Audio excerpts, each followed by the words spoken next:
Ipinanganak si Uno na hindi normal, di tulad ng kanyang mga kapatid.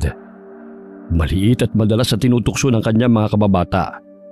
Isa siyang unano at kasing taas lamang ng batang nasa 5 taong gulang. Bagamat 30 na ang kanyang edad.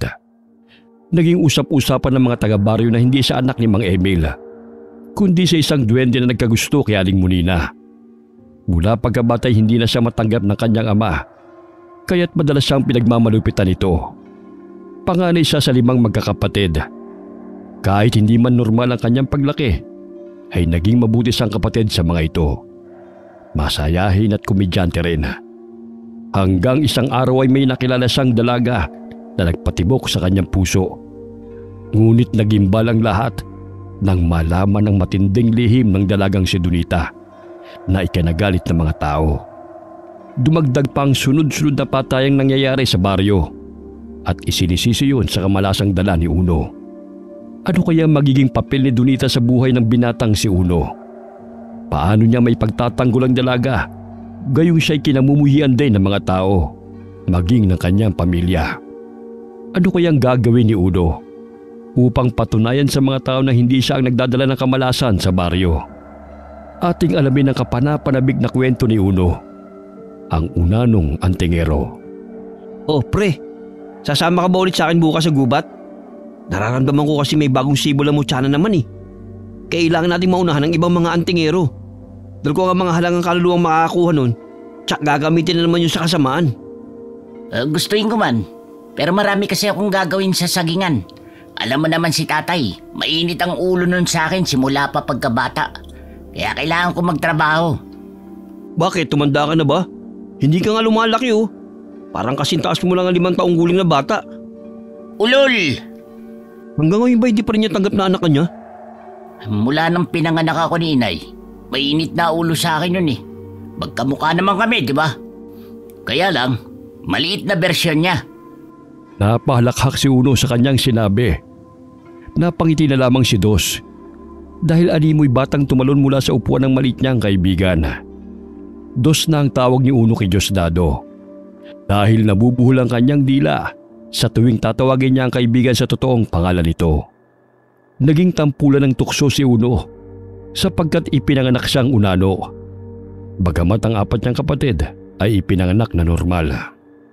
Ay, bakit ka pala naparito tol? Gusto ko lang magpahinga. Alam mo naman na hindi ako nakakapagpahinga ng maayos sa bahay. Ang ingay-ingay. Pagod ka na nga sa pagtatrabaho sa bukid. Tapos ginagawa pa nila akong utusan kapag umuwi ako. Eh sila itong ang lalaki ng hakbang. Bakit? Ano bang pinapagawa sa'yo? Maglako na saging. Eh mabuti na nga lang binili lahat ni Aling Tiray dahil gagawin niyang banana kayo. Nagpaiwan lang ako ng 2 sipi para sa'yo yun. Basta, matutulog muna ako dito ha. Gisingin mo na lang ako kapag alas 5 na. Akala mo naman ang layo-layo ng bahay niyo. Andun lang sa kanto oh. Nakikita ko pa nga yung bubungan eh. Palibasan, laki na hakbang mo eh. Kaya malapit lang yun sa'yo. O sige, magpahinga ka na muna. Gusto mo bang magkape? Ito naman oh. Matutulog ako, di ba? Tapos, halukin mo ako ng kape. Paano naman ako makakatulog niyan? Wow, ang suplado mo namang bisita. Sige na, matulog ka na nga. Ilang minuto pa lamang siya nakapikit ay malakas na itong humihilik. Animoy malaking tao lamang ang natutulog. Oy, grabe naman itong si Uno. Parang mauubusan ng hangin. Kaya siguro napapagalitan sa bahay nila eh. Dahil pag nakatulog na, nabubulawang ibang taong nagpapahinga. Mula sa bintana, naaninaw ni Dos si Mang Emil na papalapit sa kanilang bahay.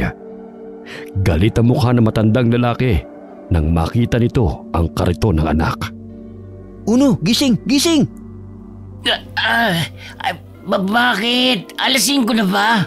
Parang ang bilis naman yata. Hindi pa. Kaso nga lang, paparating dito ang tatay mo. E paano naman kasi? Hindi mo itilago sa likod ng bayang kariton. Ayan tuloy, nakita niya. Ay, nakalimutan ko. Patay na naman ako nito. Napabalikwas ng bango ng unanong binata nang gisingin siya ng kaibigan. Tila mahuhulog pa siya sa papag na kanyang hinihigaan nang yugyugin siya ni Dos. Ay, unano! Alam ko nariyan ka! Alalabas! Nag-e-eskapo ka ba sa trabaho, ha? Alam mo namang marami pa tayong gagawin sa bukid. Napakabatugan mo talaga. Tay, nariyan po pala kayo. Inihatid ko lang yung saging kay Dos. At saka, Uno po ang pangalan ko, hindi Unano. Namimiloso ka pa, ha? Akala mo hindi ko alam? Kanina pang umaga binili ni Tira yung mga saging. Nakasalubong ko siya kanina lamang. Hala, bumalik ka sa bukid. Dahil marami pa tayong trabaho. Ito talaga si Aling Tiray, oh. Hindi kayang itikom ang bibig kahit saglit lang. Umalon si Uno pababa ng papag. Nagulat si Dos nang tila napasubsob pa ito sa sahig. Ngunit madali lamang sa kanya ang bumangon. Oh, Tol, nasaktan ka ba? Ha? Hindi, oh. Ang baba pa nga niyan, eh. Gusto mo ipakita ko pa sa'yo yung head spin ko, eh. Natutunan ko kahapon nung tumalon ako mula sa itaas ng bayabas. Weh, totoo? Oo. Wala kaya tang bilib sa akin, eh. O sige na, naniniwala na ako. Harapin mo na yung tatay mo. Mamaya maputol pa ang mga ugat ng salig sa katatawag sa'yo. Dali-daling lumabas ng bahay si Uno. Ngunit patuloy pa rin sa kasisigaw ang kanyang ama. Kahit nasa tabi na siya nito, katapat ng kariton. Hoy, Unano! Huwag mo nang painitin ang ulo ko! Lumabas ka na riyan! Tay! Tay! Kanina pa ako rito. Kaya kalma. Lintik ang bata ka, nasaan ka? Nandito po ako, natatakpan ng kariton. Huwag kasing masyadong mainit ang ulo, Tay. Oh, ano na naman ba gagawin natin? Kinutusan ni Mang Emil ang anak dahil sa inis nito. Napakamot na lamang ng ulo ang binata sa ginawa ng ama. Hindi mo ba ako narinig? Pupunta tayo sa palayan dahil maraming trabaho roon. Akala mo talaga hindi ko alam na magpapahinga ka na naman sa bahay ng kaibigan mo, ha? Alakilos, ang aga-aga pa para magpahinga. Ito na nga tayo, naglalakad na. Bilisan mo, babagal-bagal eh. Ano naman kasi ang labang ko sa inyo? Ang lakad nyo, takbo ko na. Hinihiray lang kasi, Tay. Isang reklamo mo pa, sasampakin na talaga kita. Tatahimik na po. Hinihingal na tinutulak ni Uno ang kariton. Ang isang paa niya ay bumibelo sa lupa, habang isang paa na may nakatungtong sa kahoy na kariton. Doon siya sumasampa kapag matuloy nang tumatakbo ang gulong ng kariton. Yun ang ginagawa niyang sasakyan araw-araw upang mapabilis ang makapaglakbay sa bukid. Ayan na naman ng mga tao.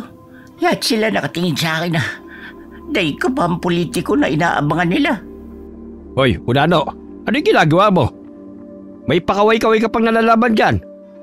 Pinapansin ko lang naman ho sila. Tingnan nyo, nakangiti silang lahat sa atin. Si Mang Ramon, may pakindat-kindat pang nalalaman. Bakit hindi mo sila gayahin, Tay? Yung masaya lang. May oras ka ba talagang magsaya? Nung dumating ang malas sa buhay ko, nakalimutan ko ng sumaya. Palibhasa ay malas ang duwending bumunti sa nanay mo eh. Mabuti sana kung swerte. E di sana matagal na akong yumaman. At yang si Ramon, ugali niya ng pakindat-kindat. Kaya itigil mo ng ilusyon mo na nasisihan ng mga tao sa'yo. Dalang totoo, nabibwisi silang makita ka. Hanggang ngayon ba naman, Tay, nagpapapaniwala ka na duwende nakabuntis kay nanay? Tay naman, magkamukha kaya tayo. Anak mo ko, hindi sa duwendeng sinasabi ni Mang Kanor na albularyo. Magtrabaho ka na nga. Tulungan mo na mga kapatid mo sa paglilinis ng palayan. Tanggalin yung mga damo na tumutubo sa paligid. At ako nang tutungo sa sagingan. Bukod sa palayan ay may mga tanim ding mga saging si Mang Emil. Kahit papano'y nakakatulong yun sa kanila. Madalas ay napagsasalita niya ng hindi maganda si Uno. Kahit sa maraming tao'y hindi pumiprenong bibig nito na pahiyain ang anak. Iniwan ang binata ang kariton sa tabi ng kamalig.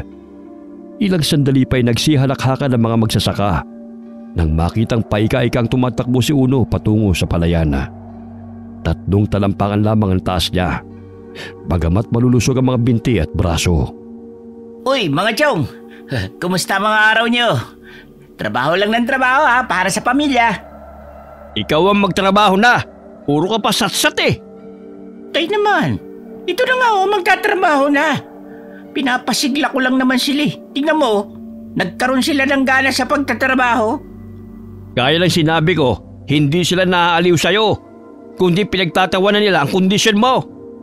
Tay, depende na lang yan sa tao kung paano tatanggapin ang magiging trato ng iba. Kung pinagtatawanan nila ang kondisyon ko, problema na nila yun.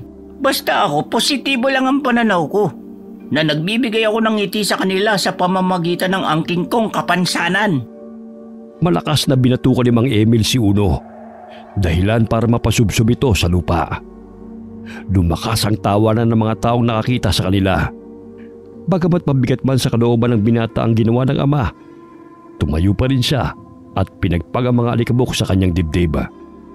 Matalim siyang tinitigan ng ama bago ito lumakad palayo. Wala na talagang pinagbago si tatay. Masakit man sa aking damdamin na madalas na panghihiya niya. Wala naman akong magagawa. Ay, bakit kasi pinanganak akong ganito? Kung talagang duwende ang aking ama, bakit wala akong kapangyarihan? Napabuntong hininga na lamang ang binata. Ilang sandali pa'y nilapitan siya ng kaibigan na nauna pang nakarating sa palayan. Utol, bakit tulala ka na naman dyan? Ito kasing si tatay. Pinahiya na naman ako sa mga tao. Ay, bakit ka ba naparito? Binibisita ko lang yung palayan namin. Malapit na rin kasi ang anihan eh. Pinalilinis din ni tatay ang palayan. Medyo pideste kasi. Kaya kailangan kong tanggalin ng mga alcohol tsaka yung mga ligaw na damo. Wala na talaga akong karapatang makapagpahinga. Araw-araw na lang puro trabaho. Kaya hindi na ako tumangkad eh.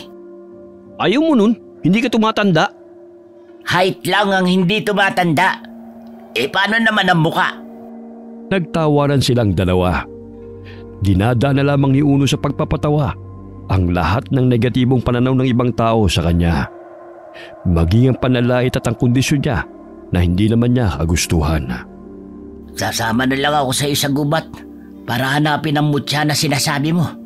Sa gayon, tumangkad naman ako at mawala ang kamalasan na sinasabi ni tatay. Sus, paano di mamalasin? Parang pasan-pasan ni Mang Emil ang mundo. Palagi na lang nakasimangot at galit. Sinabi mo pa. Alam mo ba na naikwento ni nanay noon na may kapatid ang lolo niya na katulad din sa akin ang kondisyon. Kaya siguro, ako ang nagmana sa lolo kong yun. Alam ba yun ng tatay mo? Bakit maniniwala ba yun?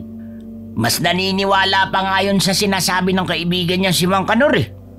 Konti na nga lang nagpapagamot sa albularyong yun dahil madalas namang palpak.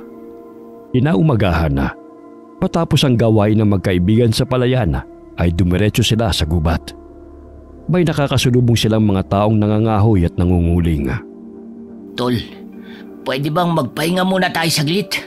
Hinihingal na kasi ako eh. Wala pa kang kalahating oras tayo naglalakad eh. Pagod ka na kaagad. Siyempre, magpapahinga ba ako kung hindi? Ito naman oh. Sige na nga. Bagal-bagal mo kasi maglakad eh. Natural. Unano ako, di ba? 10 hakbang mo, parang 50 hakbang ko na eh. Humahangos na lumagok ng tubig si Uno. Nandilat pa ang kanyang mga mata nang mahagip ng kanyang paningin ang babaeng aligagang tumatakbo. Natatakpan ang mukha nito ng belong suot at palinga-linga pa ito sa paligid. Dos, nakikita mo ba ang nakikita ko? Ang alin? May babae. Mukhang naliligaw yata. Tara, punta natin. Hindi ba magpapahinga ka muna? Ang bilis mo naman magbago ng isip pagdating sa chicks ah. Para kasi naliligaw siya eh. Tsaka tingnan mo, parang takot na takot. Salubungin natin siya. Ay nako, umira na naman ang pagiging matinik mo sa chicks. Huwag ka na kasi magreklamo. Sinama-sama mo ako rito tapos aangal ka. O sige na nga. Imbis mo siyang hanapin natin, babae pang nakita mo. Bilisan mo na nga maglakad, babagal-bagal pa eh. Mamaya makalayo pa yun. Mabilis ka naman pala maglakad ah. Kanina para kang pagong. Ay, ano ba yan? Tumakbo pa siya. Ayan tuloy, napalayo siya sa atin. Ikaw kasi Dos, ang ingay-ingay mo. Ako pa talaga sisisihin mo? Ikaw nga itong madaldal eh. Dahil sa pagmamadali ay hindi napansin ni Uno ang ugat na nakaharang sa kanyang daraanan. Napatid siya dito kaya't nagpagulong-gulong siya pababa. Bago pa man siya bumagsak sa mga bato, ay nahila ng pumulupot na baging ang kanyang mga paa. Kaya't nakalambitin siya. Aray! Uno, ayos ka lang ba, tol? Aray! Sa palagay mo, ayos lang ba sitwasyon ko? Ikaw kasi, di mo tinitignan ang dinadaanan mo. Ayun tuloy na disgrasya ka pa. Sa tingin mo, makikita ko pa ang dinadaanan ko. Ngayong puro mga dahon lang ang nakikita ko, di ba? Ari. Tulungan mo na kasi akong makababa rito. Mabuti na lang nahila ka pa ng baging. Kung hindi, mga bato na pala ang binagsakan mo rito. Dalian mo na ang pagtanggal ng mga baging na yan. Mamaya makalayo na ng lubusan ng babae. Ay naku, wala na siya. Nakalayo na. Ay, sayang naman at hindi ko siya naabutan. Ikaw kasi, ang bagal mong kumilos. Ikaw nga ito nagkanda gulong-gulo sa paghahabol sa kanya. Pero hindi mo pa rin naabutan. Halika na nga. Maghanap na lang tayo ng mutya. Naglakbay ang magkaibigan sa kagubatan hanggang sa may marinig silang mga kaluskos malapit sa kanilang kinaroroonan. Dos, tignan mo nga kung ano yun. Baka ang babae na yun. Nandito tayo para maghanap ng mutya, hindi para maghanap ng babae. Sige na, hanapin na rin natin siya. Ayun siya. Nakaupo sa lilim ng puno ng aratilis. Halika, punta natin. Mukhang takot na takot siya oh. Hindi kaya may mga taong humahabol sa kanya? Kaya nga dapat natin siyang kausapin. Para naman matulungan natin siya. At malaman kung ano ginagawa niya rito sa gubat. Delikado pa naman maglakbay na mag-isa rito.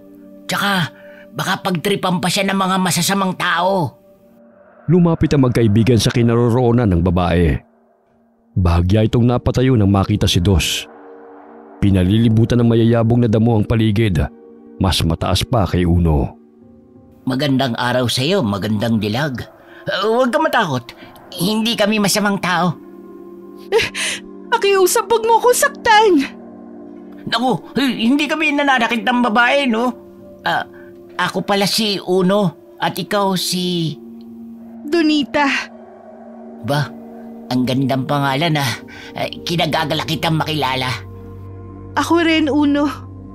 Inilahad ni Donita ang kamay sa lalaking kaharap upang kumustahin ito. Ngunit nagtaka siya nang mapansin na tila napakunot noo ang kausap. Kaya't binawi na lamang nito ang kamay na tila napahiya. Uy, Donita, ito ang kamay ko oh. Hindi lang kita maabot. Patalon-talon pa si Uno dahil gusto nitong mahawakan ang kamay ng dalaga. Bahagyang napatras si Donita nang mapansin na may unanong lumitaw mula sa mga damo, katabi ng lalaking kanyang kaharap. Ay, may bata ka palang kasama, Uno. Donita, ako ang kausap mo, hindi si Dos. Iyang lalaking matangkad na kaharap mo, si Dos. Ay nako. Paano ka kasi makikita ng kausap mo? Tinatabunan ka ng mga damo. Tapos siya nakatingala naman. Hindi talaga kayo magkakakitaan. Pasensya na. Akala ko kasi ikaw yung kumakausap sa akin, Dos. Pagpasensya mo na yan, kaibigan ko. Napakabugnutin yan eh. Donita, ano nga bang ginagawa mo rito sa kagubatan? Tsaka bakit ka nag-iisa? Kabababa ko lang kasi galing bundok. Napadaan lang ako rito. May mga rebelde kasing humahabol sa akin eh. Oh, nasa na sila? Baka makita ka nila. Nanganganib pala ang buhay mo. Nakatakas ako sa kanila. Mabuti na lang at napadpad ako rito. Inalabit ni Dos ang kaibigan at sinenyas na umalis na sila roon. Ngunit ayaw pa rin magpaawat ni Uno na makipag-usap sa babae. Psst, Uno. Hayaan na lang natin ang babaeng yan. Hindi natin alam kung sino ba talaga siya. Baka manganib pa ang buhay natin. Kailangan niya ang tulong natin. Hindi natin siya pwedeng hayaang mapahamak dito sa gubat. Siguradong makukonsensya tayo pag nabalitaan natin na isang araw na wala na siyang buhay. Wow! Bigla naman ang pagiging maawain mo ha. Basta babae talaga, wala kang pinapalampas eh. Busted ka naman palagi. Tumigil ka na nga dyan. Muling bumalik ang atensyon ni Uno sa dalaga. Pangiti-ngiti pa niya itong kinausap. Donita, Maaari mo bang alisin ang takip sa mukha mo para masilayang ko naman ang ganda mo? Huwag na. Sige na, magkaibigan na naman tayo eh. Tsaka nasisiguro kung maganda ka dahil sa mapupungay mong mga mata. Sige na nga, mapilit ka eh. Dahan-dahang tinanggal ng dalaga ang telang takip sa mukha nito. Namilog ang mga mata ni Dos nang bumungad sa kanilang paningin ang malapad na ilong ng babae at makapalitong bibig. Ayan. Tinanggal ko na ang takip sa mukha ko Sige na. Ibalik mo lang yung takip sa mukha mo. Mas bagay sa'yo may takip eh. Ayos lang naman ah. Nagagandahan ka pa ba sa akin, Uno? Maganda ka naman ah.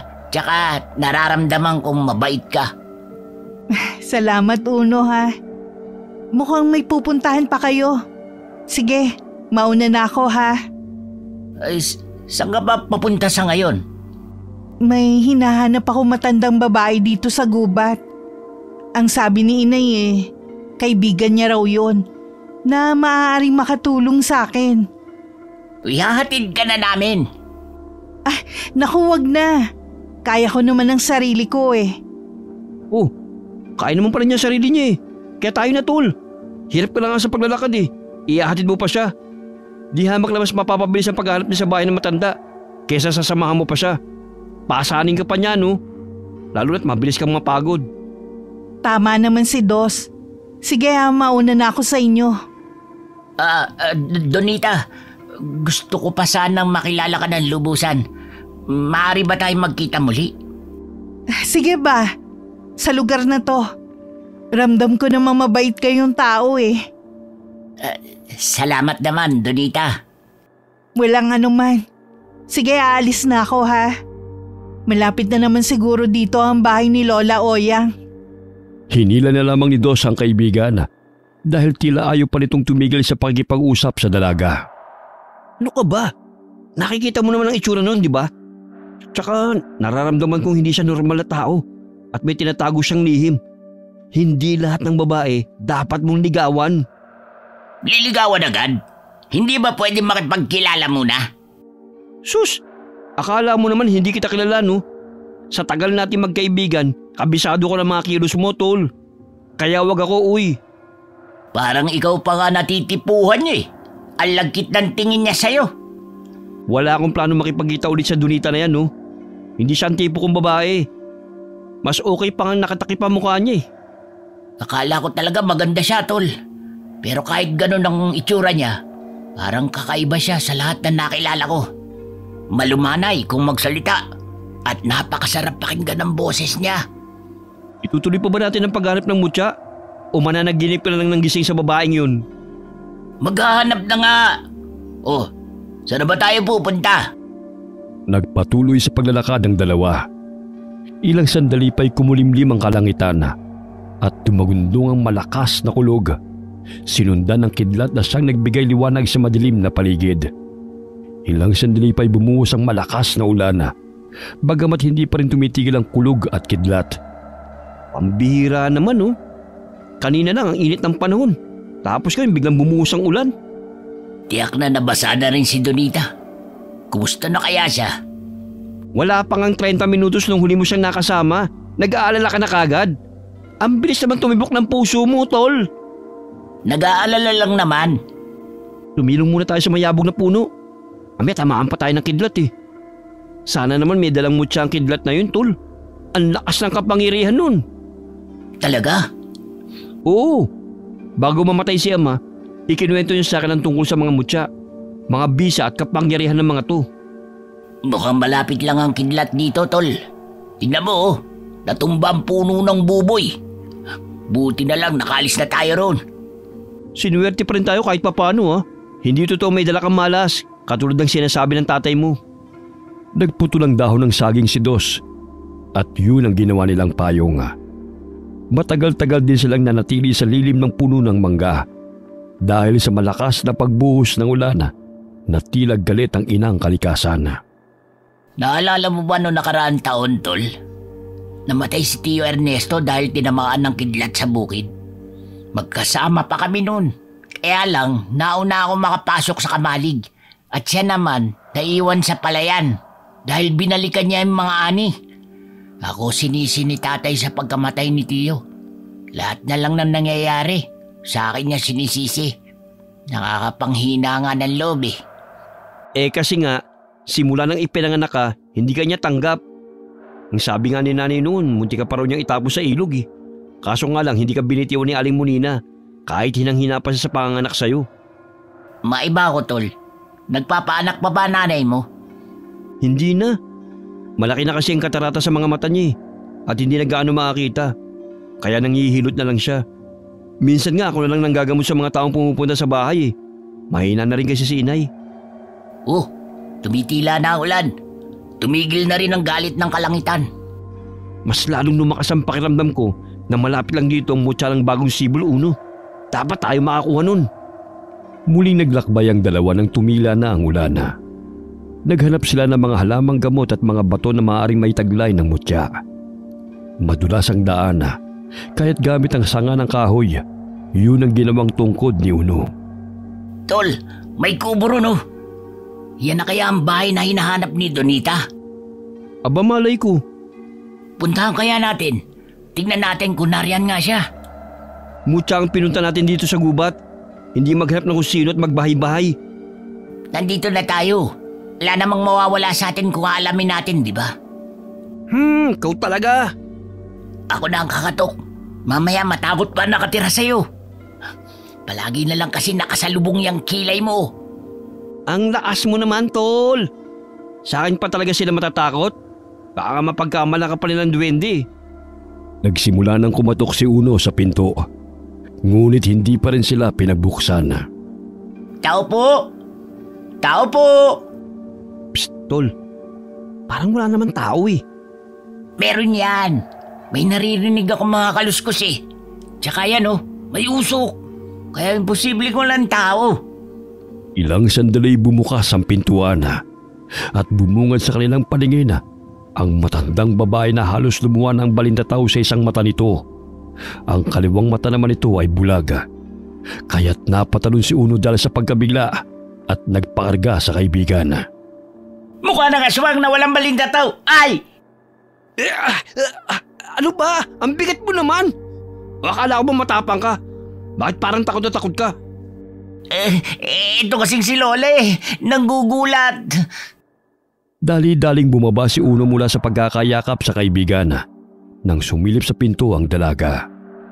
Hindi nga siya nagkamali na naroon si Donita. Naibsan ang kanyang takot sa matandang babae nang masilayang muli ang dalaga.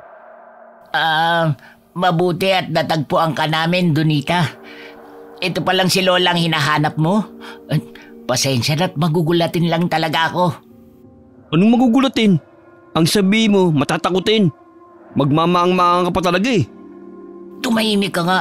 Nakakahiya kay Donita at Lola oh. Pumasok muna kayo. Mabuti nga natagpuan ko agad si Lola Oyang. Hindi pala siya nakakapagsalita dahil putulan dila niya. Kaya tanging senyas na lang ang nagagawa niya. Ay, bakit naman naputol? Malamang sa sobrang kadaldalan, magtatanong ka pa talaga eh, no? Hindi ikaw ang kinakausap ko, kundi si Donita. Kala ko naman ako kausap mo. Hindi man nakakapagsalita si Lola Oyang.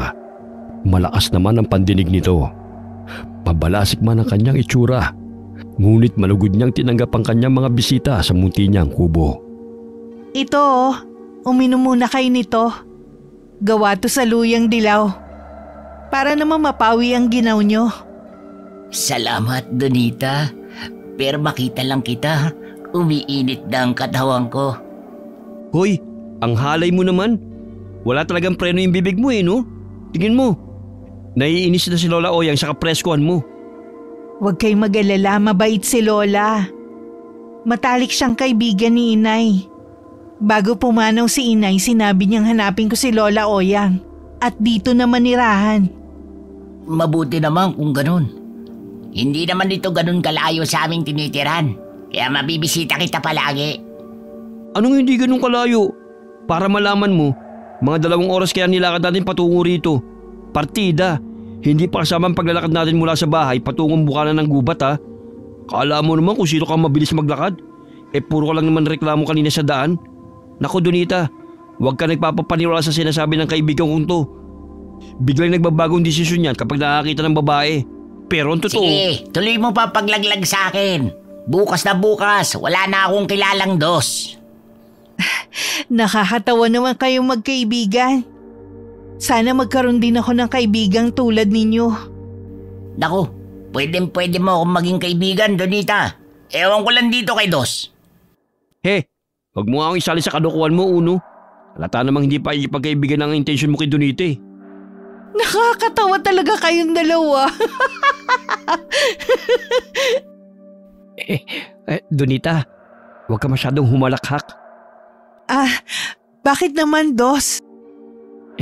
Kita na kasi yung utak mo sa butas ng ilong mo eh. Ang ibig sabihin, mas mainam kasi kung mahinin ng babae. Oo, Donita. Tama ang sinabi ni Dos. Na nakikita na ang utak ko dahil malaki ang butas ng ilong ko? Ay, hindi. Hindi yun. Ang pagiging mahinin ng isang babae. Nalito na ako. Ito kasi si Dos eh. Kung ano-ano sinasabi. Ilang sandali pa'y napansin ni Dos na kumuha ng itak si Lola Oyang. Matalim itong nakatingin sa kanila habang hawak nito ang patalim. Tumayo si Dos nang makita ang nanilisik na mga mata ng matanda at may itinuturo pa ito sa mesa. Uy, Lola, maghunos dili ka. Huwag mo sabihing hihiwain mong katawan namin para gawing pagkain. Aswang ka ba? Hihiwain? Hindi naman kayo hihiwain ni Lola. Sino? Tignan mo, mabalasig ang kanyang muka at sumesenyas pa sa akin. Hala ka, Dos. Mukhang natipuhan ka ni Lola. Umalis na tayo rito bago pa tayo tagtarin ng matandang yan. Muling sumenya si Lola Oyang. Ilang sandali pa'y binagsak niya ang patalim sa mesang nasa harapan nito. Napasilip muli si Dos mula sa lumang kurtina. Nanlaki ang kanyang mga mata nang makitang hinihiwa ng matanda ang karne ng baboy ramo. Nakahahango lamang sa apoy. Maya-maya'y inihain na niya sa mga bisita ang inihaw na karne. Ikaw naman, Dos. Ang sama ng ugali mo. Napagkamalan mo pang aswang si Lola Oyang. Gayong tinatrato niya tayo ng maayos. Kagaya ninyo, hindi kami masama. Sa katunayan nagkaganyan si Lola Oyang dahil sa kalupitan ng mga tao. Nanirahan siya dito sa kagubatan malayo sa mga tao dahil napagkamalan siyang pumapatay. Pero hindi totoo yun. May mga nilalang na masasama na siyang nagpapalaganap ng lagim. Umangu pa si Lola Oyang at muli pa itong sumenyas. Inilabas pa nito ang putol na dila kina Uno at Dos bilang patunay na biktima lang din siya ng karahasan. Sige na la, isarado nyo na po yung bibig nyo. Ayos na po yan, nangangamoy. Ay, oo nga. Nalalanghap ko nga rin, Lola. Ay, kumain na lang ho tayo. Nagsalo-salo silang apat sa pagkain.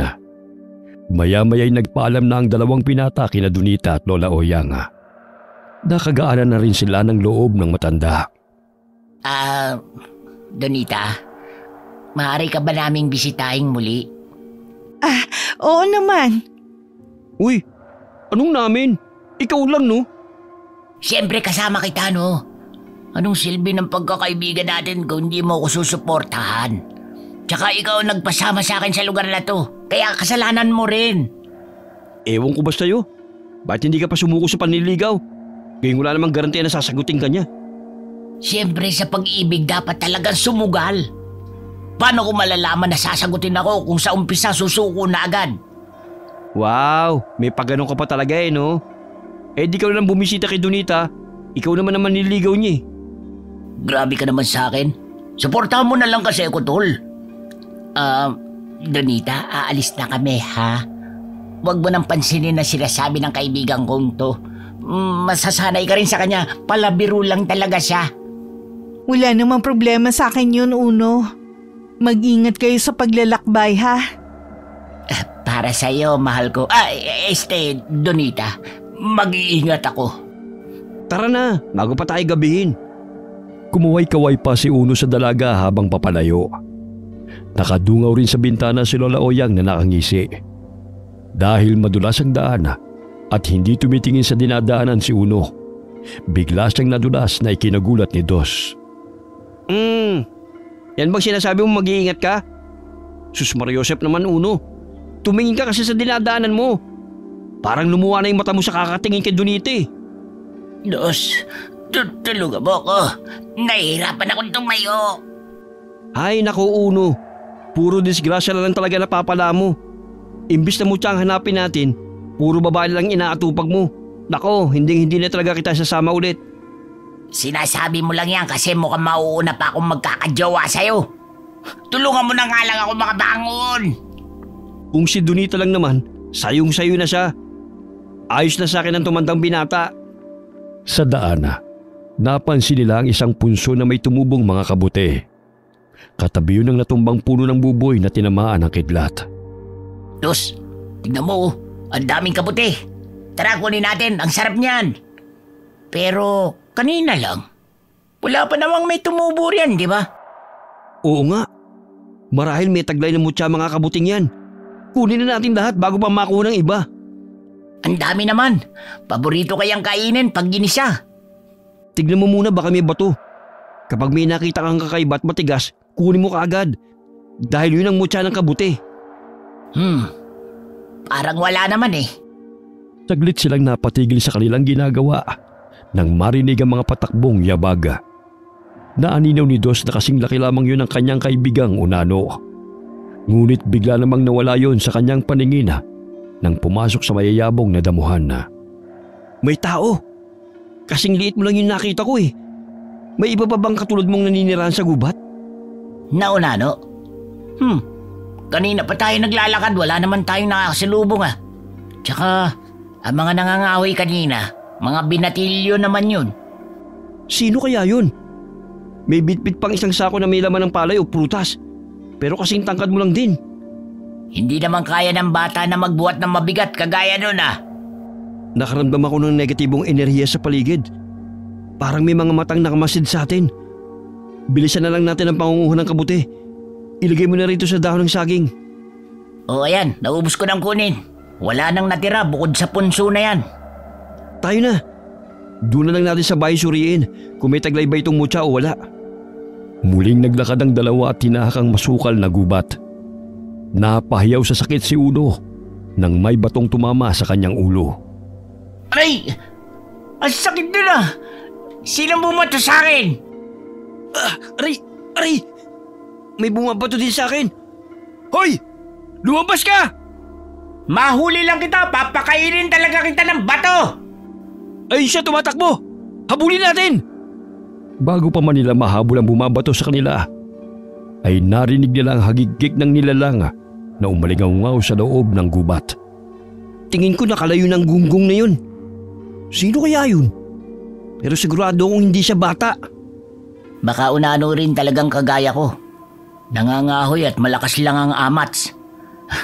Umuwi na tayo bago pa tayo abutin ng dilim sa daan. Pagdating nila sa bahay ni Dos, ay agad naligo si Uno dahil sa maputik ang kanyang katawan. Hinugasan na rin niya ang mga kabuti na kanilang nakuha sa gubat. Bakit parang kumikinang ang isan to? Tsaka ang tigas. Hindi kaya ito na ang mutya na sinasabi ni Dos? Dos, tignan mo nga to. Parang kumikinang ang maliit na kabuting ito. Tsaka matigas. Akin na nga. Hala, oo nga tol. Marahil ito na nga yung mutya ng kabuti. Katulad ng ikinukwento sa akin ng itay nun. Patingin nga uli. Mas lalong lumiliwanag oh. Ay, ang galing naman. Muling iniabot ni Uno ang tumigas na kabuti sa kaibigan. Subalit nawala ang pagkinang nito. Naanimoy na pupunding ilaw.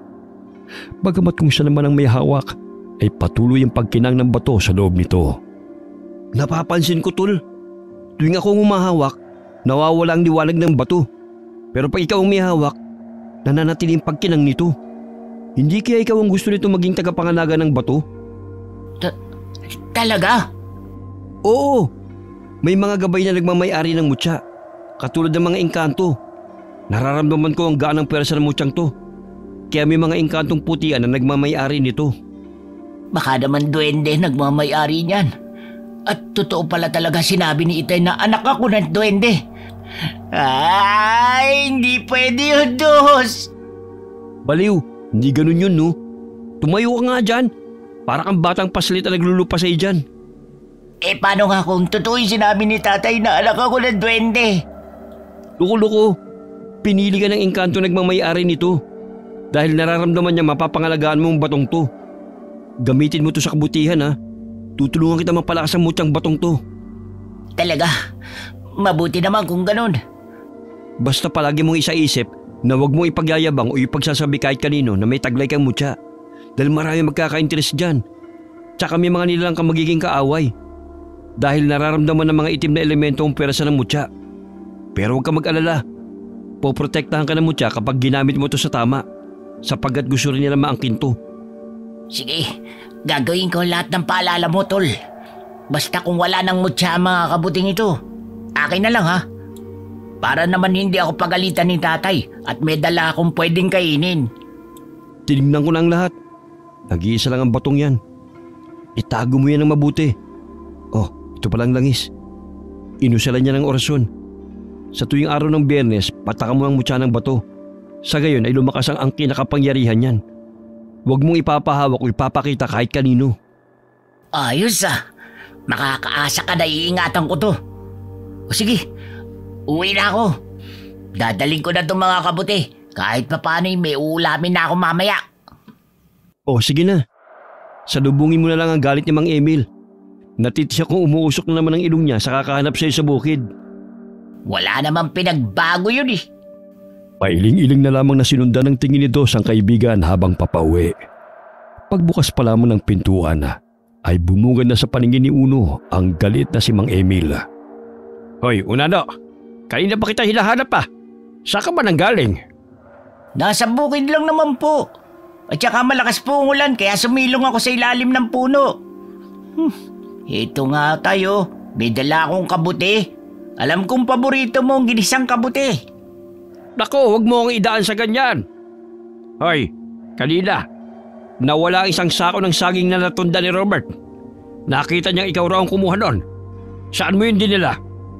Isang sakong saging? Wala akong kinuha, tay. At saka magkasama po kami ni Dos. Wala po akong alam sa sinasabi niyo. Hindi po ako nagpunta sa sagingan kanina. Ang pinakaayoko sa lahat ay ang sinungaling. Saan mo dinala ang mga saging? Hindi nga po akong kumuha, tay. Ipapuputol ko po ang mga braso ko kung magnanakaw ako. Ano pa bang puputulin dyan? Malaman ko lang talaga na ikaw ang magnanakaw. Malilintikan ka talaga sa akin. Gisahin mo na nga yung kabuti upang makakain na ako. Sus, galit-galitan pa. Gusto rin naman pala ang dala ko. May sinasabi ka ba? Ay, wala po. Lulutuin ko na po para makapaghapunan na kayo. Kinuha na lamang ni Aling Munina ang dalang kabuti ni Uno upang makapagpahinga na rin ang anak. Parehong paborito ng mag-ama ang ginisang kabuti. Ngunit hindi pa rin matanggap ni Mang Emil na anak niya si Uno at pinipilit na anak ito ng isang duwende. Ayon sa sinabi ng kaibigan nitong albularyo, agad na tinungo ng binata ang silid at nagpahinga. Ano kaya ang kapangyarihang taglay ng kabuting bato na ito? Tsaka ang ganda nito. Parang may maliit na bumbilya sa loob. Siguro may dalang swerte sa buhay ko si Donita. Dahil natagpuan ko ang mutya nang makilala ko siya. Hindi man siya kagandahan katulad sa ibang babae na nakilala ko. Ngunit nangungusap naman ang mga mata niya. Naanimoy nanunuot na kuryente sa kaibuturan ng aking puso. Oh, Donita, sabik na akong makita kang muli. Napapikit na nakanguso pa si Uno. Nagkataon na bumukas ang pintuan at tumambad sa paningin ni Mang Emil ang itsura ng anak. Hoy, Unano! Anong ginagawa mo at nakausli pa yung nguso mo? Maaga kang gumising bukas para maaga tayo makapag-aani. Ay, kayo pala, tay. Ay, sige, gigising po ako ng 4:00. Itigil mo na yung ilusyon mo na may magkakagusto sa isang katulad mo. Dahil suntok sa buwan ng bagay na yon. Huwag mo nang paasahin ang sarili mo sa mga bagay na napaka-imposible. Sige na po, matulog na po kayo, Tay. Maaga pa po tayo bukas, di ba? Malakas na isinara ni Mang Emil ang pintuan matapos paalalahanan ng anak. Napakamot na lamang ng ulo si Uno dahil sa kahihiyan ng maabutan siya ng ama sa ganung ayos. Inilagay na lamang niya ang mutya ng kabute sa panyo at isinilid sa kanyang bulsa. Napabalikwas ng bangon si Uno nang may marinig ng mga yabag na pabalik-balik sa labas ng kanilang bahay. Binuksan niya ang bintana at tumambad sa kanyang paningin ang anino ng isang tao na kasing laki lamang niya. Anong ginagawa ng isang bata sa 10 oras ng gabi? Maliban sa akin, wala namang unanong naninirahan sa aming baryo. Nagtama ang kanilang paningin at napangisi pa ito kay Uno. Malapad ang mga tenga at kulubot ang mukha nito. Nanilisik ang mga mata at bilugan ang mukha. Anong klaseng nilalang yan? Hindi kaya isang duwende? O di kaya dalagang kamag-anak ko, duwendeng yan? Hindi ako papayag. Hindi naman ako kasing pangit niya. Umaripas ito ng takbo, ngunit nadidinig pa ni Uno ang hagigik nito, katulad sa tawa ng nadinig nila sa gubat. Pamilyar ang kanyang tawa. Hindi kaya siya yung bumato sa amin nito sa gubat? Naging palaisipan kay Uno ang nilalang na kanyang nakita. Kaya't bago siya tumungo sa palayan, ay napagpasahan niyang daanan si Dos upang ibalita ang kanyang natuklasan. Ngunit bago pa man sila makarating sa kanilang pupuntahan, ay nakasulubong nila ang ilang magsasaka na nag-uumpukan sa daan. Ano kaya nangyayari? Bilisan mong maglakad, Unano. Ang bagal-bagal mo kumilos eh. Binibilisan ko na nga ho, Tay. Tignan mo nga kung anong pinagkaaguluhan nila. Sumasakit na naman ang rayuma ko eh. Nakipagsiksikan si Uno sa mga taong nag-uumpukan. Nagulantang siya nang tumambad sa kanyang paningin ang dugo ang katawan ng magsasaka at maraming sugat sa katawan ang natamo nito. Sinong pumatay sa kanya?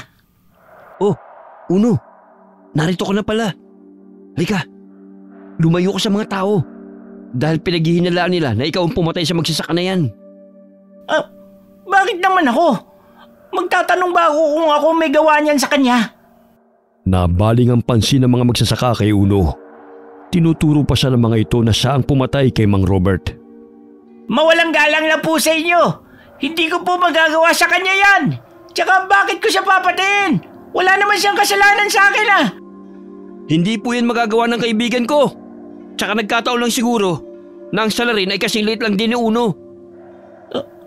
Anong ibig mo sabihin na kasing liit ko ang pumatay? Kumarang si Dos sa harapan ng kaibigan dahil galit ang mga tao sa kanya. Binubulyawan siya ng mga ito at sinasabing ang mga maliliit na marka ng paa ang tanging ebidensya nila na si Uno ang pumatay kay Mang Robert. Ninakaw din ito ang inaning palay ng Ginoo dahil sa nagsikalat ang mga palay sa daan. Hindi po ako magnanakaw. Lalo nang hindi ko magagawa ang pumatay. Maniwala kayo sa akin. Anong nangyayari dito? Ano tong nadidinig kong si Unano ang pinagbibintangan ng mga magsasakang pumatay? Naguguluhan ako. Sinasabi nilang nakita raw ng pamangkin ni Mang Robert na maliit na tao raw sumugod sa kanya kanina. Si Uno agad ang pinagbibintangan nila. Tay, sabihin mo sa kanila na magkasama tayo. Tsaka hindi po ako lumabas ng bahay kanina. Magkasama nga tayo pumunta rito, di ba? Oo, pero teka. Wala namang naninirahan dito sa lugar natin na Unano maliban sa'yo. Oh, sandali lang mga chong. Huwag niyo basta-basta saktan ng kaibigan ko. Lalo na't hindi niyo naman naaktuhan na siya talagang pumatay kay Mang Robert. Gamit ang lampara, pinailawan ni Mang Emil ang lupa. Labis ang kanyang pagtataka nang makita na maliit na mga yapak ang humulma sa lupa na kasing liit na mga paa ni Uno. Ngunit sa kabila ng inis niya sa anak, ay nasisiguro niyang hindi ito lumabas ng bahay at pumatay sa lalaki.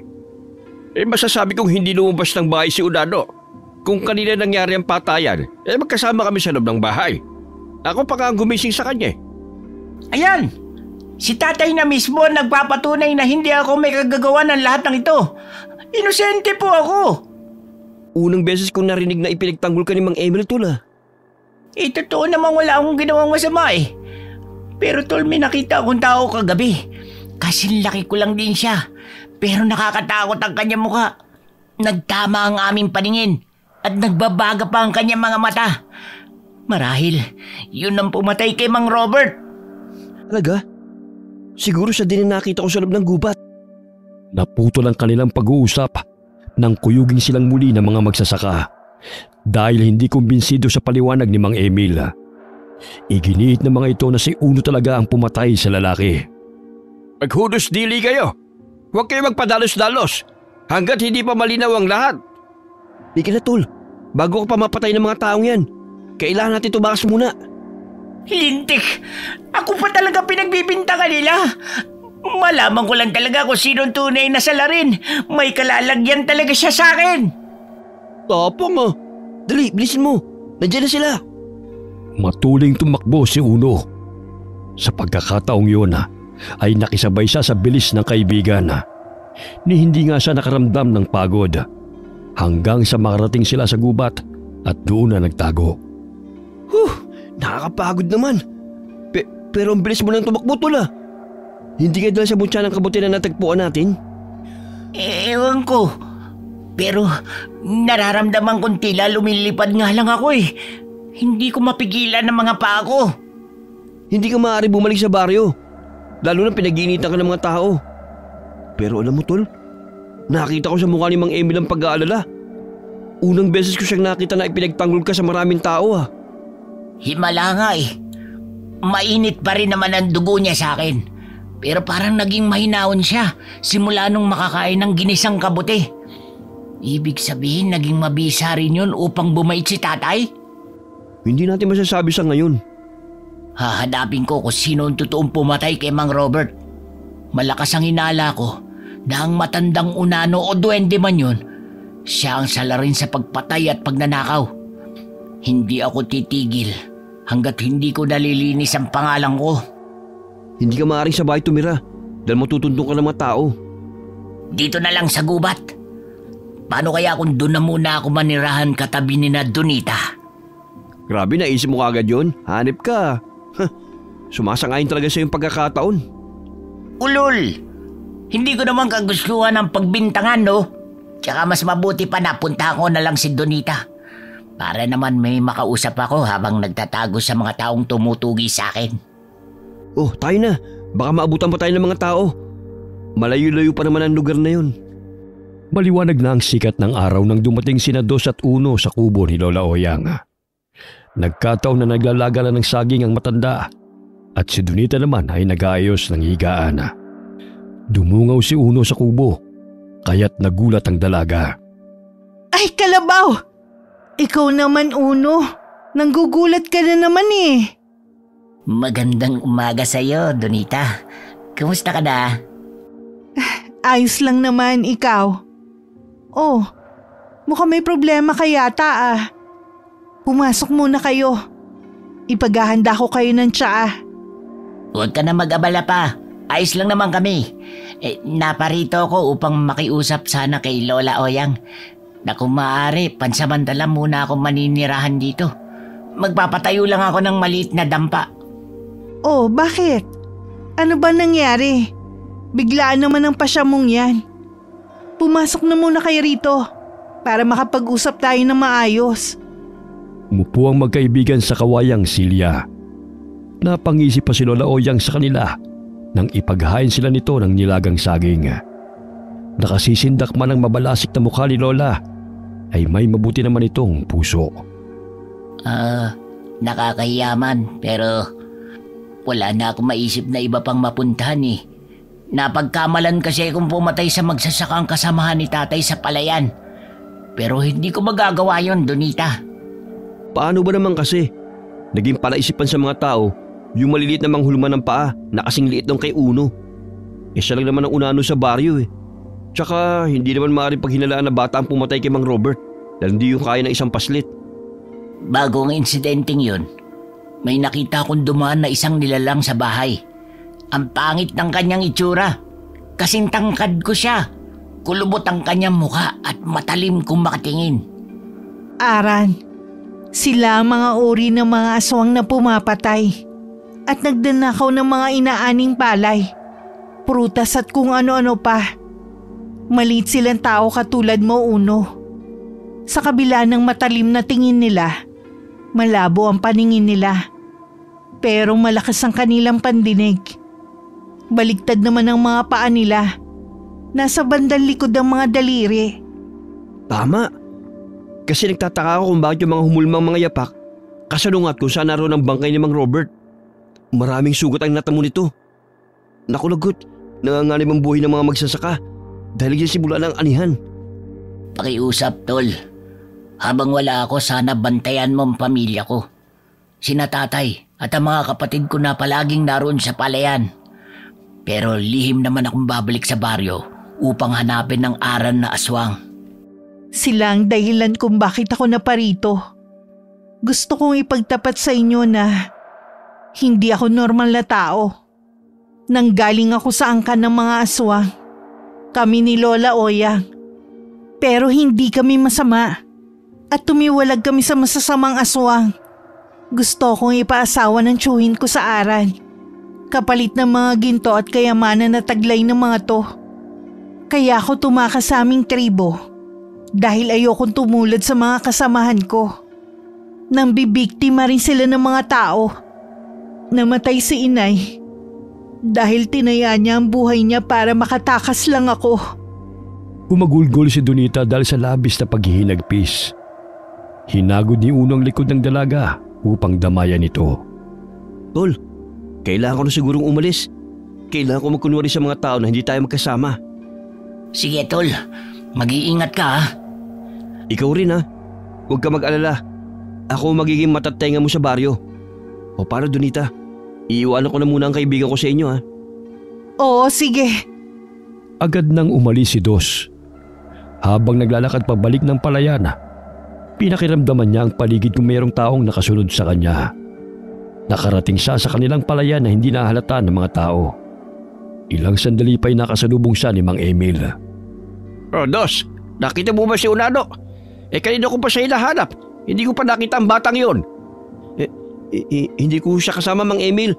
Nagkahiwalay kami nung kuyugi kami ng mga magsasaka. Dahil sa taranta ko, tumakbo po ako. Huli ko na pong nalaman na hindi pala nakasunod si Uno. Tinamaan ng lintik. Galit na galit ang mga tao sa kanya. Maging sa amin. Wala naman akong kinalaman sa pagkamatay ni Robert. At isa pa, kahit pasaway ang batang yon at madalas na hindi kami magkasundo, hindi naman niya kayang pumatay. Hindi naman ho talaga.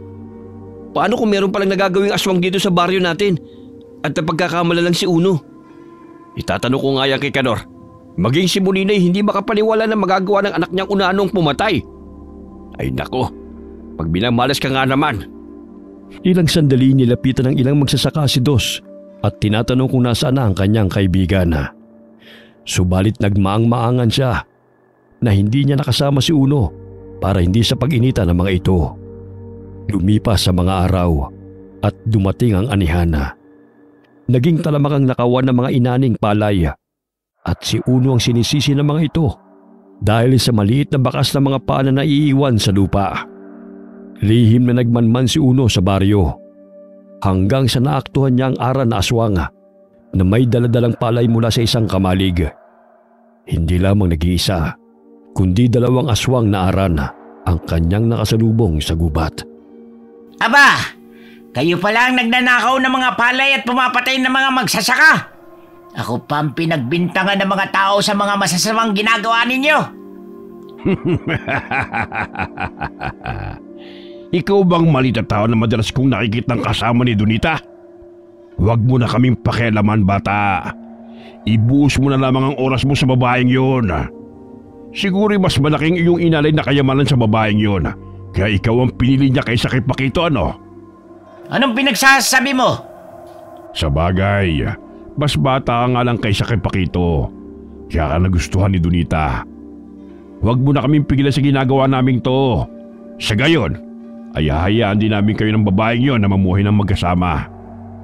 Ang dami mong satsat! Pero hindi naman kita naiintindihan. Paano ko hahayaan ang pagnanakaw at pagpatay na ginagawa nyo? Gayong sa akin nagagalit ang mga taong nakatira dito sa baryo. Pumili ka. Hahayaan mo kami sa aming ginagawa o isusubong namin kay Pakito na ang pinakamamahal niyang si Donita ay dito naninirahan sa gubat kasama ang batang Aran. Hoy! Hindi ako aswang katulad nyo! Kung hindi ka aswang na katulad namin, anong uri kang nilalang? Wala na kayong pakialam kung ano ako. Basta itigil nyo na ang pagnanakaw at pagpatay sa baryo. Kung ayaw namin, anong gagawin mo? Ano pa ba ang ginagawa sa mga katulad ninyong sakit sa ulo? Di pinupuksa. Salit mong yan? Akala mo ba'y ganun mo lamang kami kadaling matatalo? Bakit? Malaki ka ba? Nanggigigil na tinapon ng aswang ang sakong may palay patungo kay Uno. Habang isa naman ay lumundag patungo sa likod ng unanong binata. Tila mga batang paslit na naglalaban sila sa loob ng kagubatan. Matatalim ang mga ngipin ng mga ito. Kaya't kinagat ng isang Aran na aswang sa tenga si Uno. Bagamat maliksing kinuha ng binata ang karet sa kanyang tagiliran at sinaksak ang aswang na nasa kanyang likuran at nagtamo ito ng sugat sa bandang bewang nito. Aray! Akala nyo talaga hindi ko kayo lalabanan, ha? Dinungisan nyo ang pangalan ko. Pwes, pagbabayarin ko kayo. Hindi ko hahayaan na sirain nyo ang reputasyon ko sa baryo. May paripu-reputasyon ka pang nalalaman. Hindi na yan uso, bata. Di ipapauso ko. Itong sayo! Ha! Umikot si Uno at malakas na tinadyakan ng sugatang aswang.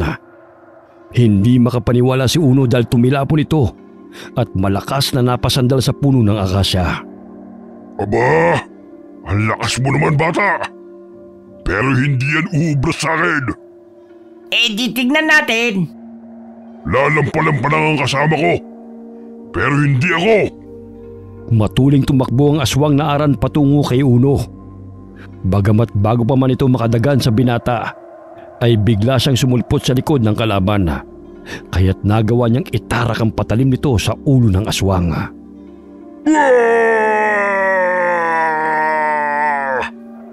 Paano ko nagawa ang bagay na yun? Nararamdaman ko rin ang lakas na nananalaytay sa aking katawan. Katulad ng kabuti. Basta-basta na lang ako sumusulpot.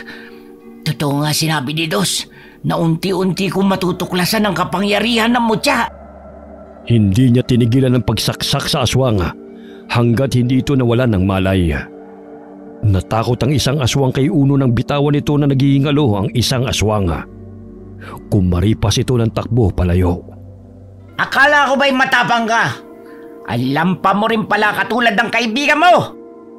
Uno, kanina pa kita hinahanap. Malalim na ang gabi, bakit narito ka pa sa labas? Gusto ko lang kasing hulihin ng totoong gumagambala sa baryo. Eto siya, nahuli ko ang isang aswang. Kaya lang nakatakas ang isa nitong kasama. Nakababa na sila ng bundok. Nanganganib ang buhay ng mga tao. Kaya kailangan natin magtulungan para mapuksa ang masasamang aswang. Marahil hinahanap din nila ako. Dahil ayoko magpakasal sa pinuno nilang si Pakito. Sino ba ang Pakitong yun? Narinig kong bukang bibig ng ugok na ito eh. Malakas ba yun? At bakit takot na takot ka sa kanya? Oo, siya ang pinakamalakas sa angkan ng mga Aran na aswang. Kaya gustong gusto kong ipakasal ng tiyuhin ko sa bansot na aswang na yun para sumanib sa kanila. Masasama sila. Kaya ako tumakas dahil gusto ko ng tahimik na buhay. Ilalagay ko lang sa sako ang bugok na ito para maipakita ko sa mga taong ebidensya na hindi akong salarin. Ngunit laking gulat ni Uno nang unti-unting nagbago ang anyo ng Aran na aswang. Animoy naging dayami ang katawan nito. Anong nangyayari sa bangkay ng aswang na to, Donita? Bakit nagkaganyan? Hindi ko rin maipaliwanag. Pero nagkakaganyan talaga sila kapag nawawala na ng buhay. Ay, paano ko masasabing wala akong kasalanan kung ito na lang ang matutunghayan nila? eh di mas lalo pa magagalit ang mga yun. O di kaya pagtatawanan ako dahil sasabihin nababaliw na naman ako. Bumalik na lang tayo sa kubo. Mamaya abutan pa tayo ng mga kalaban eh. Sige, tayo na. Habang naglalakad pabalik ng kubo, nakasalubong ni Nauno si Mang Kanor na manggagamot. Malapit lamang kung saan naglaban si Nauno at ang mga aran na aswang. Dinuro-duro pa sila ng matandang lalaki at sinabing magkasabot sila Uno at Donita sa paghahasik ng lagim sa baryo. Kinuha pa nito ang bote ng langis upang patunayan na aswang nga ang dalaga. Walang tigil nga yun sa pag-aapaw, kaya't galit na galit siya sa dalawa. Maghunos dili ka, Mang Kanor. Mali po ang iniisip nyo tungkol sa amin ni Donita. Hindi siya masama. At hindi rin ho kami magkasabwat sa paghahasik ng lagim sa baryo. Sa katunayan, kapwa kami biktima ng pangyayari. Hindi pa man nakakatapos ang pagpapaliwanag si Uno, ay hinampas na ni Mang Kanor si Donita ng buntot ng pagi. Dahilan na masaktan ng dalaga. Aray! Mang Kanor, sumusobra na kayo ah. Walang sino man ang pwedeng manakit sa babaeng mahal ko. Kailangan natin makalayo sa matandang yan. Ayoko siyang labanan, Uno. Halika na, bago pa ako mawala ng respeto sa matandang yan. Hindi marunong makinig. Tumakbo ang dalawa palayo sa matandang manggagamot. Hahabulin pa sana sila nito, ngunit biglang sumakit ang tuhod ng matanda. Kaya't nagpatulong na lamang ito sa kanyang apo upang siya'y alalayan. May masakit pa ba sa'yo, Donita? Medyo mahapdi lang ang balat ko na nahagip ng buntot ng pagi. Pero ayos naman ako. Ikaw? Huwag mo kong alalahanin. Makunat ang buhay ko. Hindi lang mga aswang na aran ng kalaban natin. Pati ang mga tao at si Mang Kanor. Natitya kong ibabalita nun sa mga tao na magkasabwa tayo sa paghahasik ng lagim sa baryo. Dahil napatunayan niya na aswang ka. Katulad na lang sa paglason niya sa utak ni tatay na anak ako ng duwende. Kaya't hindi ako itinuring na anak ni Tatay Emil. Nagawa niya yun? Ako lang kasi ang unano sa aming magkakapatid. Kahit sino naman iisipin na hindi ako anak ni tatay. Lahat ng mga tao tingin sa akin salot. Maliban lang sa kaibigan kong si Dos. Sinasabi ng mga tao na anak ako ng duwendeng nagkagusto kay nanay. Dahil yun sa pagkakalat ni Mang Kanor. Walang pinagkaiba ang buhay nating dalawa, Uno. Gusto ko lang naman sana ng tahimik na buhay eh. Pero parang palala lang ng palala pa habang tumatagal. Huwag kang mawala ng pag-asa. Aayon din sa atin ang kapalaran. Muntik nang maibuga ni Dos ang iniinom niyang kape nang marinig ang usap-usapan ng mga taong dumaan sa kanilang bahay. Ano? Si Uno may kasabot na babaeng aswang? Bira naman oh. Sino naman kaya nagpalaganap ng maling impormasyon na yan? Pailing-iling na lamang si Dos dahil sa mga kumakalat na usap-usapan. Ilang sandali na padaan si Mang Emil sa kanilang bahay at kinausap siya nito. O Dos, may balita ka na ba sa kaibigan mo? Baka alam mo kung saan siya namamalagi. Usap-usapan na naman ngayon na may kasabot siyang babaeng aswang. Sino naman po nagsabi niyan? Si Kanor. Talagang wala nang ginawang tama ang batang yon. Bakit kailangan niya pag sumabi sa babaeng aswang? Wala na ba siyang isip? Nagpadaig sa bugso ng damdamin ng walang hiyang unanong yon. Ay grabe naman yun. Paano naman nasabi ni Mang Kanor ang bagay na yan? Nakaharap daw niya si Uno at ang babaeng aswang kagabi. Hindi siya nagkakamali. Dahil umapaw ang kanyang langis ng makaharap ang babae. Nasaktan din ito nang hampasin niya ng buntot ng pagi. Ay naku, sino ba naman ang hindi masasaktan kapag hinampas ng buntot ng pagi? Maging ako siguro mamimilipit sa sakit. Ito talagang si Mang Kanor oh, kung ano-anong ginagawang kwento. Basta, kapag nakita mo ang kaibigan mong yan, sabihan mo kaagad ako. Sunod-sunod na rin ang nakawan ng mga ade at tuwing gabi ito lumulusob. Unano raw ang nagnanakaw at ang tinuturo nila, si Uno. Ani naman ni Uno mga palay kung siya nga ang magnanakaw. Hindi ba pwedeng baka may mga sumusulpot na mga nilalang na hindi pangkaraniwan sa ating paningin? Nagpapaliwala lang kasi kagad ang mga tao sa haka-haka pero hindi naman nila nahuhuli. Basta kapag nagpakita sa iyo ang kaibigan mong unano, sabihan mo kagad ako ha. para matigil ang kaguluhan dito sa baryo. Hinatid ng tingin ni Dos si Mang Emil. Maging ang mga kababaryo nila ay kumukuha rin ng impormasyon sa kanya tungkol kay Uno. Ngunit hindi niya sinasabi ang totoo kung nasaan ang kaibigan. Batid niyang minamanmanan siya ng mga tao, kaya't maingat ang kanyang kilos at hindi na muna nagpapakita sa kaibigan. Alam kong kahit saan ako magpunta, may mga matang nakasubaybay sa akin. Hindi ko ituturo sa inyo kung saan si Uno. Kinuha ni Dos sa mga tansong patalim na kanyang ginawa sa loob ng kahon. Ibinabad niya yun sa asin upang maging sandata laban sa mga maliliit na aswang. Kinagabihan, doon natulog si Dos sa kamalig, malapit sa kanilang palayan. Iminulat niya ang kanyang mga mata nang may marinig na yabag na gustong pumasok sa kamalig. Sige, pumasok ka lang. Alam ko naman na magnanako ka ng mga inaning palay eh. Hindi mo na ako maiisahan. Naramdaman ni Dos na may humihila sa sako ng palay sa bandang paanan niya. Kaya niya unti-unting iminulat ang kanyang mga mata. Doon na tumambad sa kanyang paningin ang ara na aswang na kasing taas lamang ng kaibigan niyang Unano. Totoo nga sinasabi niya ng Unot Donita. Mauhuli ko na rin sila sa wakas. May tao? Napakaswerte ko naman at may sariwang duna naman akong sisipsipin. Sa wakas, may solo rin akong pagkain na hindi nakikihati sa aking mga kasamaan. Oo, masosolo mo ako at masosolo rin kita. Buong lakas na tinadyakan ni Dos ang aswang na lumalapit sa kanya. Nakanganga pa ito at handa na siya nitong sakmalin. Tila umikot ang ulo nito sa lakas ng pagkakasipa ng binata. Aray! Buwisit ka na lalaki ka! Ang bagang ko! Kala mo talaga maunahan mo ako ha? Pwes, nagkakamali ka. Nasaan ang mga kasamaan mong demonyo? At bakit nag-iisa ka lang?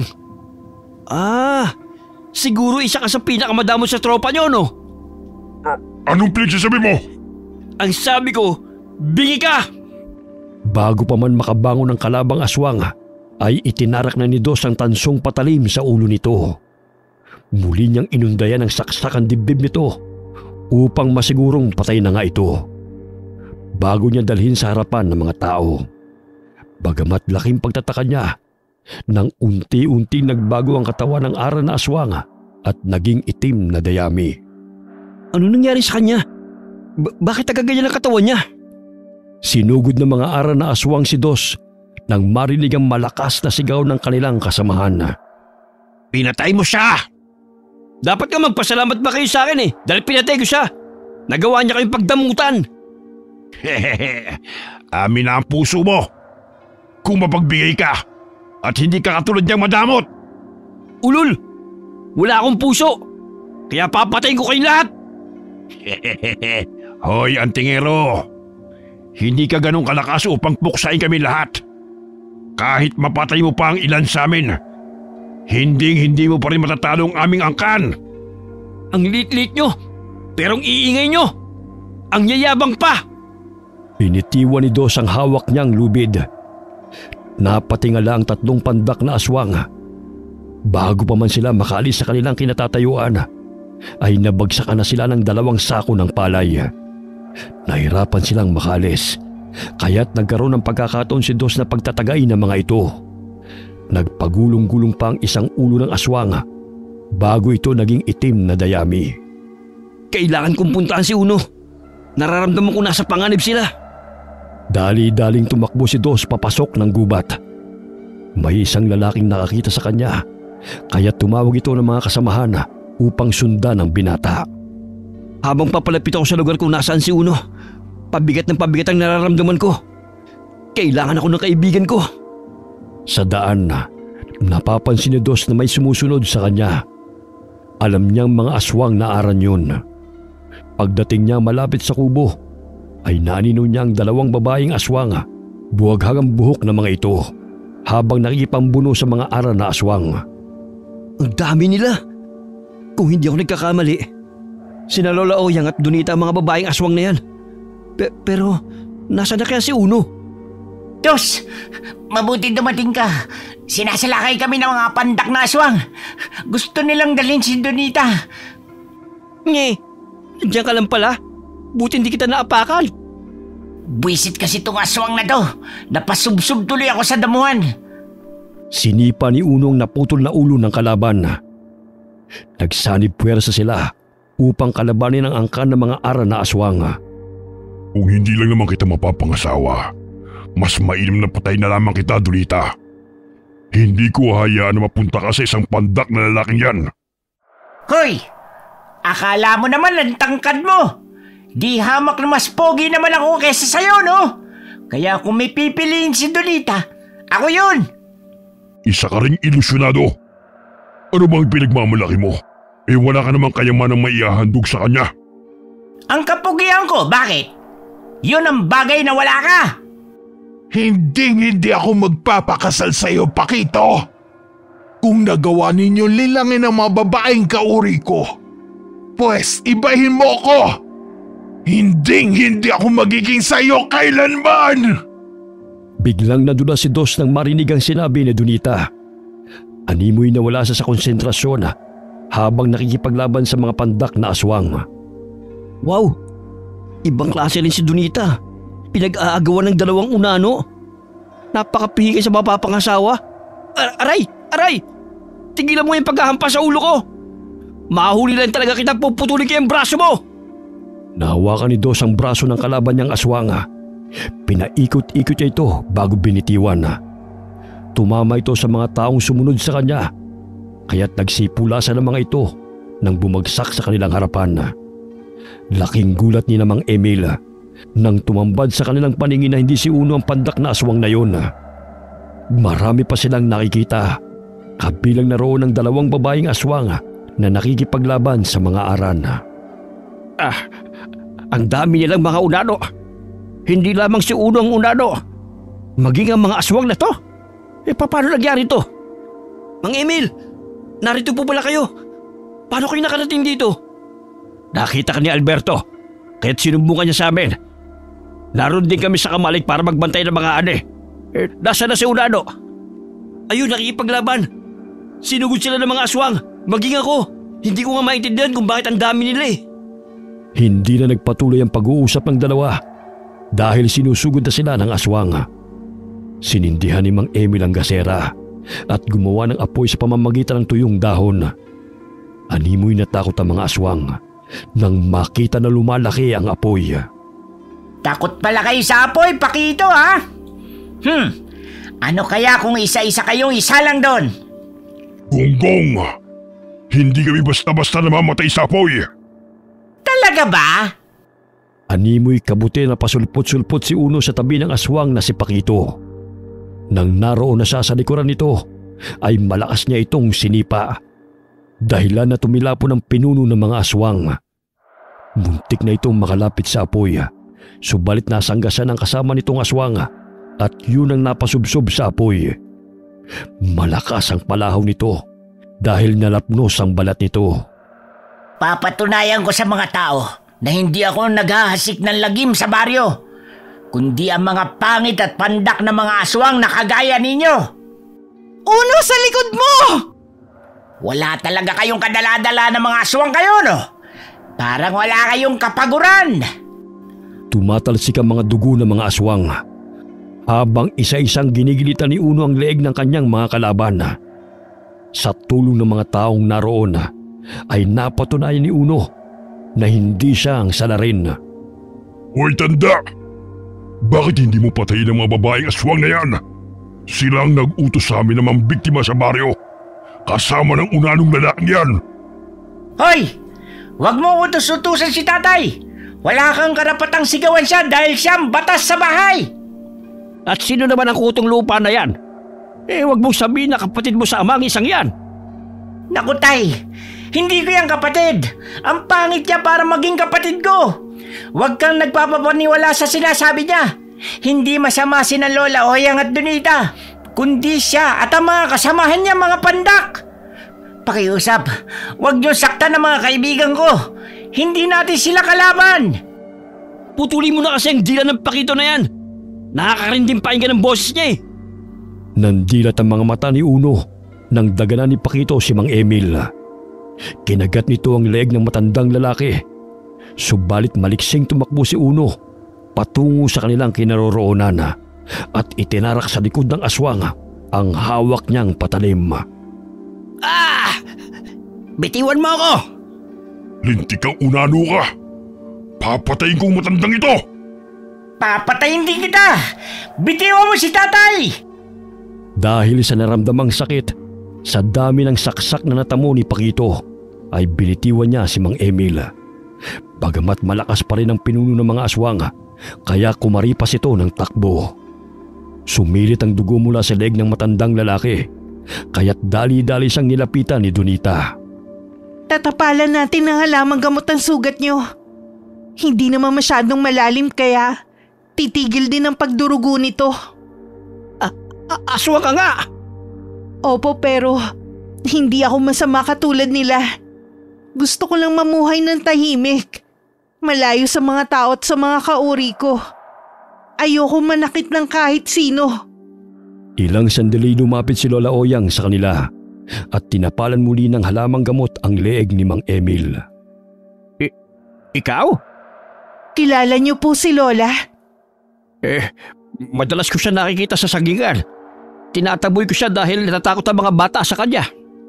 Kagaya ko, hindi po siya masama. Kinarga ni Donita si Mang Emil palayo sa mga naglalaban. Hindi siya iniwan ni Donita hanggat hindi naiibsan ang nararamdaman nitong sakit. Ilang sandali pa'y guminhawa na ang pakiramdam ni Mang Emil dahil sa halamang gamot na itinapal sa kanyang sugat. Unti-unting nagagapi ang pangkat ni Pakito. Nagngingit-ngit ito sa galit dahil hindi nito magawang hulihin si Uno sapagkat maliksi itong kumilos. Napapagod ka na ba, Pakito? Bakit parang hingal na hingal ka na yata? Anong nakain mo? Ba't nagkaganyan ka? Wala! Gusto mo bang tapusin na natin ang larong ito? Babalikan kita. May araw ka rin sa akin. Yun kung papayag akong makatakas ka.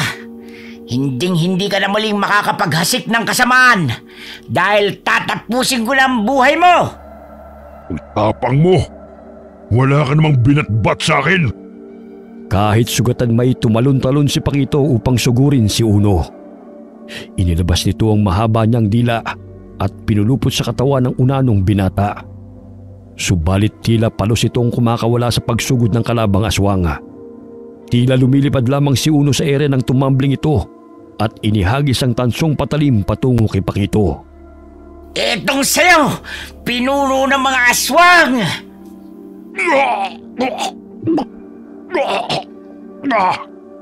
Tol, tinamaan mo siya sa noo. Grabe, ang lakas nun ah. Oh, sino kaya ang walang binatbat sa ating dalawa? Kulang pa ang iyong kamatayan bilang kabayaran sa panggugulo mo sa buhay namin. Walang iya ka. Pagsisisihan mo Ang alin? Biniting patiwarik ni Dos ang aswang na si Pakito at hinampas-hampas ang katawan nito sa lupa. Hinang-hina na ang pinuno ng mga aswang, kaya't nagsipulasan ng mga nakatakas na kasapi nito. Ilang sandali pasinok-sinok na itong nawalan ng buhay at naging itim na dayami ang bangkay nito. Napakahiwaga kung bakit nagkaganyan ang katawan nila sa tuwing namamatay sila. Kagaya nating mga tao, bumabalik sa alikabok. Ay, nasa si Mang Emil? Baka na paano na yun? Wala siya rito. Si Mang Kanor at ang mga kasamahan lang nito ang nakikita ko. Ngunit wala si tatay. Ilang sandali pa'y napansin nilang dalawa si Mang Kanor na may sinusugod na aswang. Kaya't patakbo nilang tinungo ang matandang manggagamot. Aray! Aray! Pakiusap, itigil mo yan! Kanor, tumigil ka! Hindi sila masasamang aswang. Hindi nila ako kakainin. Sa katunayan, tinutulungan pa nila ako. Tumigil si Mang Kanor sa pananakit kina Lola Oyang at Donita dahil sa sinabi ng Ginoo. Napag-alaman ni na Uno at Dos na sinalba ng aswang na dalaga ang buhay ni Mang Emil. Sumapit ang umaga at nanumbalik bilang normal na tao ang itsura ni Donita. Natatakot pa siya sa mga taong naroon dahil wari niya ipapatayin siya ng mga ito dahil isa siyang aswang. Pakiusapan niyo po kaming patayin. Hindi po kami masama ni Lola Oyang. Hindi po kami ang naghahasik na lagim sa baryo ninyo. Tay, paliwanagan nyo naman ang mga kasamahan nyo. Hindi naman sila siguro bulag at bingi para hindi malaman ang totoo. Maging sila'y nakipaglaban sa mga pandak na aswang na yun. Mga kasama, hayaan na lang nating mamuhay ang maglolang ito sa gubat. Nagkamali tayo sa pagkilala sa kanila. Lalo na kay Tandang Oyang. Maging kay Unado. Naway baliwanagan ang ating kaisipan na hindi sila ang pumapatay. Sumang-ayon ng mga magsasaka sa sinabi ni Mang Emil. Maging ang kaibigan nitong si Mang Kanor. Simula noon ay namuhay ng payapa sina Donita at Lola Oyang. Sa paglipas ng panahon, nagkapalagay ng loob sina Donita at Uno hanggang sa nagkaroon sila ng 2 anak at payapang naninirahan sa loob ng kagubatan. Wakas.